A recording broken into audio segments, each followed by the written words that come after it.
Hello guys, दर्शक नमस्ते। हजुरहरुलाई स्वागत छ मेरो ब्लगमा चाहिँ। साथीहरु नमस्कार।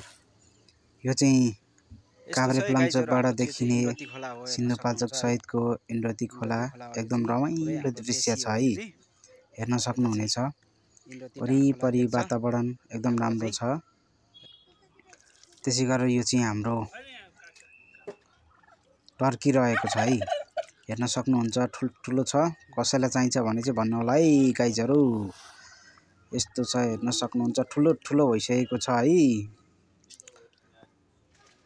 त्यसै गरेर हाम्रो घर वरिपरि देख्ने हरियाली दृश्य चाहिँ हाम्रो गाउँको एकदम रमाइलो छ है। हजुरहरुको गाउँ चाहिँ के कस्तो छ सल्लाह सुझाव दिनु होला हजुरहरुले।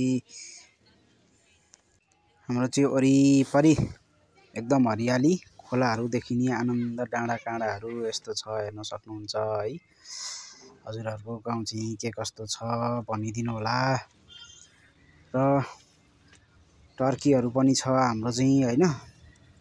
ठुलो कसैलाई चाहिन्छ भने कमेन्टमा सम्पर्क राख्नु होला साथीहरु। यसै गर्दै रमाइलो तरिकाले जिन्दगी चलिरहेको छ है यो टर्कीको चाहिँ आनन्द। मेरो त के भन्नु, यो टर्कीको चाहिँ हेर्न सक्नुहुन्छ एकदम डेन्जर छ।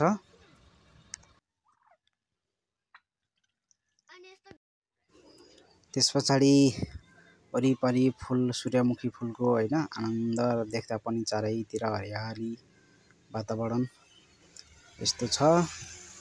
टर्की चलाउँदै बसिरहेको छु है त म चाहिँ। यो मेरो छोटो मिठो ब्लगमा चाहिँ हजुरहरुलाई सबैलाई स्वागत छ।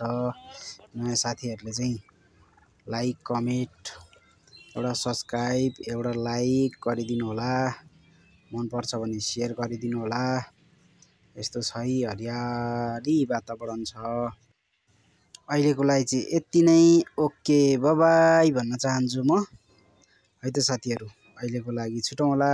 अर्को भिडियोमा अवश्य पनि आउने छु।